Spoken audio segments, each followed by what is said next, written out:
Back to our channel. ಇದು ನನ್ನ better me ಪ್ರಾಜೆಕ್ಟ್ನ 4 ಮತ್ತು 5ನೇ ದಿನ. 2 ದಿನ ಆದ್ರೂ ನಾನು ಒಟ್ಟಿಗೆ ಹಾಕ್ತಾಯಿದ್ದೀನಿ, ಯಾಕಂದರೆ ಲೆಂತ್ ಕಡಿಮೆ ಇದೆ ಅನ್ನೋ ಕಾರಣಕ್ಕೋಸ್ಕರ. ಮತ್ತು ಎವ್ರಿ ಡೇ ನಾನು ವಿಡಿಯೋನ ಕ್ಯಾಪ್ಚರ್ ಮಾಡಿಕೊಂಡ್ರೂ ಕೂಡ ನನಗೆ ಕೆಲವೊಂದು ಟೈಮ್ ಎಡಿಟ್ ಮಾಡೋಕ್ಕಾಗ್ತಾಯಿಲ್ಲ, ಮತ್ತು ಅದು ಸ್ವಲ್ಪ ಮಿಸ್ ಆಗ್ತಾಯಿದೆ, ಅಂದರೆ ಒಂದೊಂದು ದಿನದ್ದು ಮಿಸ್ ಆಗ್ತಾಯಿದೆ. ಸೊ ಆದರೂ ನಾನು ಕನ್ಸಿಸ್ಟೆನ್ಸಿ ಫಾಲೋ ಮಾಡೋಣ ಅಂತೇಳಿ ನಾನು ಹಾಕ್ತಾಯಿದ್ದೀನಿ. ಬಟ್ ಎವ್ರಿ ಡೇ ನಾನು ನನ್ನ ಮಾತಿಗೆ ಬದಲಾಗಿ ನಾನು ನಡ್ಕೋತಾ ಇದ್ದೀನಿ. ಬೆಳಿಗ್ಗೆ ಬೇಗ ಹೇಳ್ತಾ ಇದ್ದೀನಿ, ಎಕ್ಸಸೈಸ್ ಮಾಡ್ತಾಯಿದ್ದೀನಿ, ಒಳ್ಳೆ ಫುಡ್ ತಿಂತಾ ಇದ್ದೀನಿ. ನನಗೆ ರಿಸಲ್ಟ್ ಗೊತ್ತಾಗ್ತಾ ಇದೆ. ನಾನು ಈ ಅಪ್ಕಮಿಂಗ್ ಡೇಸಲ್ಲಿ ನಾನು ಅಪ್ಡೇಟ್ ಕೊಡ್ತೀನಿ. ಈ ದಿನ ನಾನು ಅವಲಕ್ಕಿ ಉಪ್ಪಿಟ್ಟು ಮಾಡಿದ್ದೆ ಅಷ್ಟೇ, ಬೇರೆ ಏನೂ ಮಾಡೋಕ್ಕಾಗಲಿಲ್ಲ ನನಗೆ. ನನ್ನ ಹಸ್ಬೆಂಡ್ ಅರ್ಜೆಂಟ್ ಮಾಡ್ತಾಯಿದ್ರು, ಅವರು ಹೊರಗಡೆ ಹೋಗೋರಿದ್ರು. ಹಂಗಾಗಿ ಅವಲಕ್ಕಿ ಉಪ್ಪಿಟ್ಟು ಮಾಡಿದ್ದೆ. ನಾನಿವತ್ತು ಫಾಸ್ಟಿಂಗಲ್ಲಿದ್ದೆ. ಆ್ಯಕ್ಚುಲಿ ನಾನು ಸ್ವಲ್ಪ ಫಾಸ್ಟಿಂಗಲ್ಲಿರ್ತೀನಿ ವೀಕ್ಲಿ ಒಂದು ಸಾರಿ. ಇವತ್ತು ಕೂಡ ನಾನು ಲೈಟಾಗಿ ಫಾಸ್ಟಿಂಗಲ್ಲಿದ್ದೆ. ಹಂಗಾಗಿ ನಾನು ಸ್ವಲ್ಪನೇ ಗಂಜಿ ಥರ ಮಾಡ್ಕೊಂಡು ಕುಡ್ದಿದ್ದೆ, ಬಿಟ್ಟರೆ ಬೇರೇನೂ ತಿಂದಿರಲಿಲ್ಲ. ಸಂಜೆಗೂ ಕೂಡ ನಾನು ಗಂಜಿನೇ ಮಾಡ್ಕೋತಾ ಇದ್ದೀನಿ. ಇದು ಸಂಜೆ ನಾನು ವ್ಲಾಗ್ ಮಾಡ್ತಾ ಇರೋದು. ಇವತ್ತು ಪೂರ್ತಿ ಸಂಜೆವರೆಗೂ ನಾನು ಎಡಿಟ್ ಮಾಡೋದು, ನನ್ನ ಮನೆ ಕೆಲಸ ಮತ್ತು ನಾನು ಸ್ಟಡಿ ಮಾಡೋದೇ ಆಲ್ಮೋಸ್ಟ್ ಟೈಮ್ನ ತಿನ್ಕೊಂತು ಅಂತ ಹೇಳ್ಬೋದು. ಹಂಗಾಗಿ ನಾನು ಜಾಸ್ತಿ ಏನು ವೀಡಿಯೋ ಮಾಡೋಕ್ಕೆ ಹೋಗಿಲ್ಲ. ಸಂಜೆ ಪೂಜೆ ಮಾಡ್ತಾಯಿದ್ದೀನಿ. ಬೆಳಗ್ಗೆ ನಾನು ಎಡಿಟ್ ಮಾಡೋಕ್ಕೆ ಕೂತ್ಕೊಂಡ್ಬಿಟ್ಟಿದ್ದೆ, ಯಾಕಂದರೆ ನನಗೆ ವೀಡಿಯೋ ಅಪ್ಲೋಡ್ ಮಾಡಲೇಬೇಕಿತ್ತು. ಹಾಗಾಗಿ ನಾನು ಪೂಜೆ ಸ್ಕಿಪ್ ಮಾಡಿ ನಾನು ಸಂಜೆಗೆ ಇಟ್ಕೊಂಡಿದ್ದೆ ಪೂಜೆನ. ಈಗ ಸಂಜೆ ಪೂಜೆ ಮಾಡ್ತಾಯಿದ್ದೀನಿ. ಸಂಜೆ ಪೂಜೆ ಮಾಡಿಬಿಟ್ಟು ಒಂದು ಸ್ವಲ್ಪ ಓದ್ಕೊಳ್ಳೋದಿದೆ, ಅದನ್ನು ಮಾಡಬೇಕು. ಯಾವುದೋ ಒಂದು ಪಾಯಿಂಟ್ಸ್ ನೋಟ್ ಮಾಡ್ಕೋಬೇಕು. ಪಾಯಿಂಟ್ಸ್ ನೋಟ್ ಮಾಡಿಬಿಟ್ಟು ನಾನು ಈ ದಿನಾನ ಇಲ್ಲಿಗೆ ಮುಗಿಸ್ದೆ. ನಾನು ಯಾವ ವಿಚಾರದಲ್ಲಿ ಬೆಟರ್ ಆಗ್ತಾಯಿದ್ದೀನಿ 4-5 ಡೇಸ್ಗೆ ಅಂತ ಹೇಳಿದರೆ, ಸಾಕಷ್ಟು ವಿಚಾರಗಳಲ್ಲಿ ಬೆಟರ್ ಆಗ್ತಾಯಿದ್ದೀನಿ. ನನ್ನ ಇಂಪ್ರೂವ್ಮೆಂಟು ನನಗೇ ಖುಷಿ ಕೊಡ್ತಾಯಿದೆ. ನಾನು ಏನು ಓದ್ಕೊಳ್ಳೋದಿತ್ತು, ಬುಕ್ ಮುಟ್ಟೋದು ಇದೆಲ್ಲ ಸ್ವಲ್ಪ ಕಡಿಮೆನೇ ಇತ್ತು ಹಿಂದೆ. ಬಟ್ ಇವಾಗ ನಾನು ತುಂಬ ಅಲರ್ಟ್ ಆಗಿದ್ದೀನಿ, ಅದ್ರ ಕಡೆನೂ ಗಮನ ಕೊಡ್ತಾಯಿದ್ದೀನಿ. ನನಗೆ ರಿಸಲ್ಟ್ ಗೊತ್ತಾಗ್ತಾಯಿದೆ. ನಾನು 4-5 ಡೇಸ್ಗೆ ಹಿಂಗೆ ಅನಿಸ್ತಾ ಇರೋದು ನಂಗೆ ತುಂಬ ಖುಷಿ ವಿಚಾರ. ಸೊ ಇದು ಮಾರನೇ ದಿನ, ಅಂದರೆ ಮಂಗಳವಾರ ಅನಿಸುತ್ತೆ ಇದು. ಈ ದಿನ ಆ್ಯಕ್ಚುಲಿ ಚಾಮುಂಡೇಶ್ವರಿಯವರ ವರ್ಧಂತಿ ಇತ್ತು. ಸೊ ಅಂದರೆ ಅವರು ಜನಿಸಿದ್ದ ದಿನ, ಹಾಗಾಗಿ ಮಂಗಳವಾರನೂ ಬಿದ್ದಿತ್ತಲ್ವ. ಇವತ್ತು ನಾನು ಪೂಜೆ ಮಾಡೋಣ ಅಂತ ಅಂದ್ಕೊಂಡು ಮಾಡ್ತಾಯಿದ್ದೀನಿ. ಸ್ವಲ್ಪ ಸರಳವಾಗಿಯೇ ಮನೇಲಿ ಮಾಡ್ಕೊಳ್ಳೋಣ ಅಂತೇಳ್ಬಿಟ್ಟು. ಇನ್ನು ತಲೆಗೆ ಹಾಲು ಹಾಕೋಣ ಅಂತೇಳ್ಬಿಟ್ಟು ಹಾಲ್ದು ಸ್ಪ್ರೇ ಮಾಡ್ಕೊಳ್ಳೋಣ ತಲೆ ಕೂದಲಿಗೆ ಅಂತೇಳಿ ಮಾಡ್ಕೊತಾ ಇದ್ದೆ. ನಂದು ಗೊತ್ತೇ ಇದೆ, ನಂದು ಸ್ವಲ್ಪ ಫ್ರೀಝಿ ಅಲ್ವ ಏರು, ಹಾಗಾಗಿ ಸ್ವಲ್ಪ ಸಾಫ್ಟ್ ಆಗಲಿ ಅಂತೇಳ್ಬಿಟ್ಟು ಎಣ್ಣೆ ಹಾಕ್ತಾನೆ ಸ್ನಾನ ಮಾಡಬೇಕಲ್ಲ ಅಂತೇಳಿ ಹಾಕ್ಕೊತಾ ಇದ್ದೆ. ಎದ್ದ ತಕ್ಷಣ ಆಲ್ಮೋಸ್ಟ್ ನಾನು ಈ ಥರ ತಲೆಗೇನಾದರೂ ಹಾಕೋದು ಮಾಡಿಬಿಡ್ತೀನಿ. ಯಾಕೆ ಅಂತ ಹೇಳಿದ್ರೆ, ನಾನು ಇನ್ನೂ 1-2 ಅವರ್ ನನ್ನ ಮನೆ ಕೆಲಸ ಮತ್ತು ನನ್ನ ಎಕ್ಸಸೈಸ್ ಎಲ್ಲ ಮಾಡೋದಕ್ಕೆ ಟೈಮ್ ಹಿಡಿಯುತ್ತಲ್ಲ, ಅಷ್ಟರಲ್ಲಿ ತಲೆ ಚೆನ್ನಾಗಿ ನೆಂದಿರುತ್ತೆ ಮತ್ತು ಕೂದಲು ಚೆನ್ನಾಗಿ ಅಬ್ಸರ್ವ್ ಮಾಡಿರುತ್ತೆ ಅಂತ. ಇನ್ನೊಂದೇನೆಂದರೆ, ಇವತ್ತು ನಾನು ವೆಯ್ಟ್ ಲಿಫ್ಟಿಂಗ್ ಮಾಡೋದು ಅಥವಾ ಈ ವೆಯ್ಟ್ ಟ್ರೈನಿಂಗ್ ಅಂತ ಹೇಳ್ತಾರಲ್ಲ, ಆ ಥರದ್ದು ಸಂಬಂಧಪಟ್ಟಂಥ ಯಾವುದೇ ಮೂಮೆಂಟ್ಸ್ ನಾನು ಮಾಡಿಲ್ಲ ಇವತ್ತು ಎಕ್ಸಸೈಸಲ್ಲಿ. ನಾನು ಬ್ರಿಸ್ಕ್ ವಾಕ್ನ ಚಾಯ್ಸ್ ಮಾಡಿದ್ದೀನಿ ಇವತ್ತು. ಯಾಕೆ ಅಂತಂದರೆ, ನಂದು ಬ್ಯಾಕ್ ಪೇಯ್ನ್ ಇತ್ತು. ನನಗೆ ಬ್ಯಾಕ್ ಪೇಯ್ನ್ ಸಮಸ್ಯೆ ಮೊದಲಿಂದನೂ ಇದೆ. ನಾನು ತುಂಬ ದಪ್ಪ ಇದ್ದೆ, ಒಂದು 80 kg ಇದ್ದೆ ನಾನು. ಆವಾಗಿಂದನೂ ನನಗೆ ಬ್ಯಾಕ್ ಪೇಯ್ನ್ ಸಮಸ್ಯೆ ಇದೆ.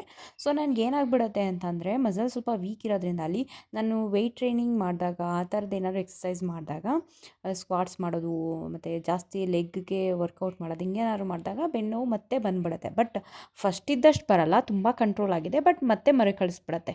ನಾನು ಹಂಗಿದ್ರೂ ಎಕ್ಸಸೈಸ್ ಮಾಡ್ಬೋದು, ಬಟ್ ಮಾಡಿದ್ರೆ ಇನ್ನೂ ಇರುವಾರ ಅದು ನೋವು ಬಂದುಬಿಡತ್ತೆ ಅಂತ ಹೇಳ್ಬಿಟ್ಟು ನಾನೇನು ಮಾಡ್ತೀನಿ, ಹಂಗೆ ನೋವು ಬಂದ ತಕ್ಷಣ ಮೈಲ್ಡ್ ಆಗಿರೋವಂಥದ್ದು ಚಾಯ್ಸ್ ಮಾಡಿಬಿಡ್ತೀನಿ. ಈ ಬ್ರಿಸ್ಕ್ ವಾಕು ಮತ್ತು ಮೈಲ್ಡಾಗಿ ಏರೋಬಿಕ್ಸ್ ಮಾಡ್ತಾರೆ ಅದು, ಮತ್ತು ಈ ಸ್ಕ್ವಾಟ್ಸ್ ಮಾಡ್ದೇ ನಿಂತ್ಕೊಂಡು ಕಾಲಿಗೆ ಎಕ್ಸಸೈಸ್ ಮಾಡೋದು, ಆ ಥರ ಆಲ್ಟರ್ನೇಟಿವ್ ಮಾಡ್ಕೊಬಿಡ್ತೀನಿ.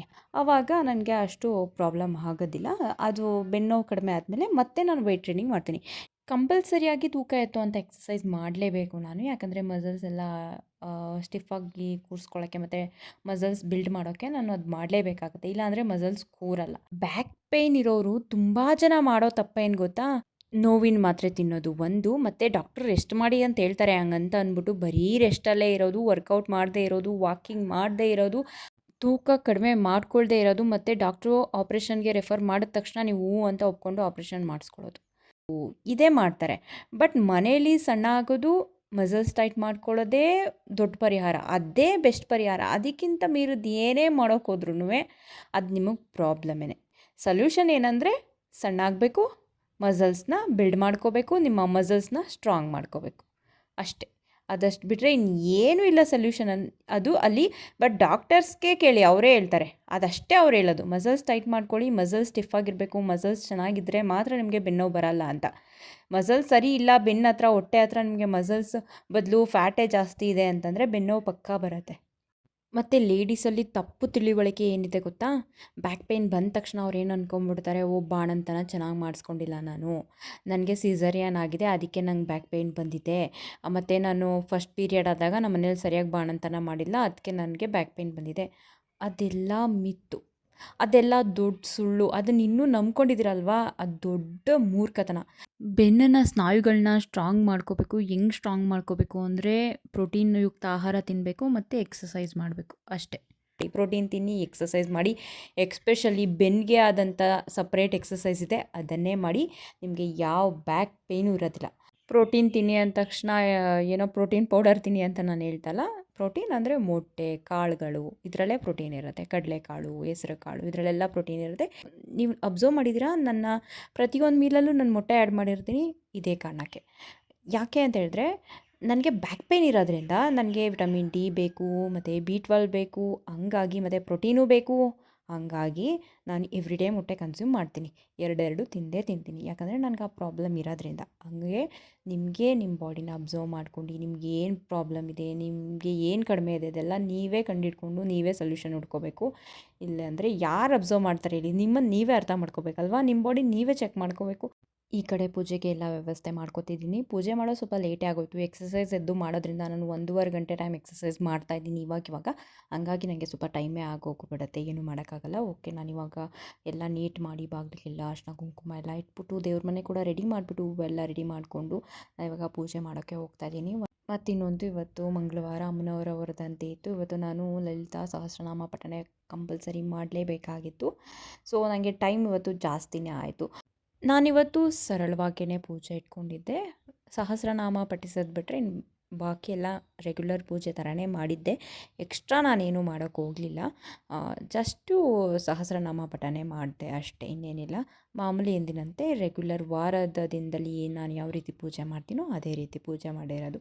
ಇನ್ನು ಬೇರೆ ಥರ ನಾನೇನು ಮಾಡೋಕ್ಕೆ ಹೋಗಿಲ್ಲ. ಹಾಗೆ ಇವತ್ತು ನಾನು ಬೆಳಗ್ಗೆ ನೆಲ್ಲಿಕಾಯಿ ಜ್ಯೂಸ್ ಕುಡ್ದಿದ್ದೆ, ಮತ್ತು ಗಂಜಿ, ಲೆಫ್ಟ್ ಓವರ್ ಗಂಜಿ ಇತ್ತು. ನೈಟು ಏನು ಗಂಜಿ ಮಾಡಿದ್ದೆ ಅದು ಬೆಳಗ್ಗೆಗೂ ಇತ್ತು, ಅದನ್ನು ಕುಡಿದೆ. ತುಂಬ ಒಳ್ಳೆಯದು. ನಾನು ತುಂಬ ಸಾರಿ ಹೇಳಿದ್ದೀನಿ ವ್ಲಾಗಲ್ಲಿ ಅನಿಸುತ್ತೆ. ನೈಟಲ್ಲಿ ಗಂಜಿ ಮಾಡಿರೋದು ಬೆಳಗ್ಗೆ ಕುಡಿಯೋದು ತುಂಬ ಒಳ್ಳೆಯದು, ತುಂಬ ತಂಪು, ಮತ್ತು ಗಟ್ ಹೆಲ್ತ್ಗೆ ತುಂಬ ಒಳ್ಳೆಯದು. ಅದನ್ನು ಕುಡಿದ್ಬಿಟ್ಟು ಲಾಸ್ಟಲ್ಲಿ ಬಟ್ಟೆ ಎಲ್ಲ ಹಾರಾಕ್ಬಿಡೋಣ ಅಂತ ಹೋಗಿದ್ದೆ. ಬೆಳಗ್ಗೆ ಎದ್ದಾಗಿಂದ ತೋಟದ ಕಡೆ ಹೂ ಕಿತ್ಕೊಳ್ಳೋಕ್ಕೂ ಹೋಗೋಕ್ಕಾಗಿರಲಿಲ್ಲ. ಏನಾದರೂ ಸ್ವಲ್ಪ ಲೇಟಾಗಿ ಹೋದರೆ ಒಂದು ಹೂವು ಇರಲ್ಲ, ಒಂದು ಹಣ್ಣು ಇರಲ್ಲ, ಏನೂ ಇರಲ್ಲ, ಕಿತ್ಕೊಂಡು ಹೊರಟೋಗ್ಬಿಡ್ತಾರೆ. ಏನಂತ ಅಂದರೆ, ನಾನು ಯಾವಾಗೋ ಸರಿ ಹೇಳಿದ್ದೀನಿ ಅನಿಸುತ್ತೆ, ನನಗೆ ಬೇಜಾರಾಗುತ್ತೆ. ಯಾಕಂದರೆ ನಾವು ನೀರು ಹಾಕಿ ಮಾಡಿರ್ತೀವಿ ಅಲ್ವಾ, ನಮಗೆ ಅಂತ ನಾವು ಮಾಡ್ಕೊಂಡಿರ್ತೀವಿ. ಯಾರೋ ಬಂದು ಕಿತ್ಕೊಂಡಾಗ ನಂಗೆ ನಿಜವಾಗ್ಲೂ ಬೇಜಾರಾಗುತ್ತೆ. ಪ್ರಕೃತಿ ಎಲ್ಲರದ್ದು ಕಿತ್ಕೊಳ್ಳಿ ನಿಜ, ಬಟ್ ಪರ್ಟಿಕ್ಯುಲರಾಗಿ ನಾವೇ ಹಾಕಿದ್ದಾಗ ನಮಗೂ ಸ್ವಲ್ಪ ಉಳಿಸ್ಬೇಕಲ್ವ? ಏನೂ ಉಳಿಸೋದಿಲ್ಲ, ಎಲ್ಲನೂ ಕಿತ್ಕೊಂಡು ಹೋಗ್ಬಿಡ್ತಾರೆ. ಮತ್ತು ಈ ಕರ್ಬೇನೆಲೆ ಎಲ್ಲ ಫ್ರೆಶ್ ಆಗಿರೋದೆಲ್ಲ ಅವರೇ ಕಿತ್ಕೊಂಡು ಹೋಗ್ಬಿಡ್ತಾರೆ. ಚುಕ್ಕ ಇರೋದೆಲ್ಲ ನಮಗೆ ಬಿಟ್ಬಿಟ್ಟಿರ್ತಾರೆ. ನನಗೆ ಅದೊಂದು ಬೇಜಾರು.